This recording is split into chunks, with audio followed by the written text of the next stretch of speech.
સુરતમાં ખાડીના પૂરથી ટેક્સટાઇલ માર્કેટના વેપારીઓની હાલત કફોડી બની છે। ખાડી નજીક આવેલા રઘુકુલ માર્કેટ સહિત કુલ 8 માર્કેટના ગ્રાઉન્ડ ફ્લોરની 500થી વધુ દુકાનોમાં 1.5 થી 2 ફૂટ જેટલા પાણી ભરાઈ જતા 100 કરોડથી વધુનો માલ પલળી ગયો છે।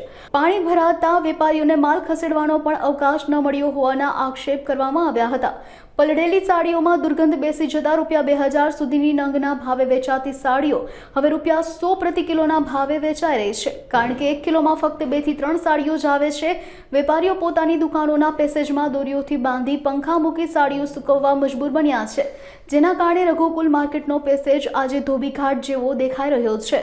राजीव उमर संकल्प साड़ी से पानी के पिछले 10 दिन पहले अचानक पानी एसएमसी और मेट्रो के काम के कारण से अचानक पानी रघुकुल में घुसा, जिससे कि आसपास के मार्केट से लेकर करीब 600 से 700 दुकानें प्रभावित हुई, जिसमें 100 करोड़ के ऊपर का नुकसान हुआ। प्रति दुकान में लगभग 20 से 25 लाख रुपए का नीचे का फर्श में जो पड़ा हुआ था माल पूरी तरह डैमेज हो गया है।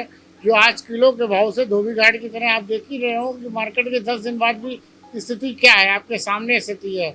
बार बार ये कोशिश की जा रही है, मतलब काफ़ी दिक्कत का विषय। व्यापारियों के आंसू नहीं पूछ रहे हैं कि क्या करेगा क्या नहीं करेगा आने वाले समय में, क्योंकि साड़ी 10% के रेट से बिक रही है। लगभग आसपास बताए ना कि 600-700 दुकानों में 100 करोड़ के ऊपर का लगभग नुकसान है।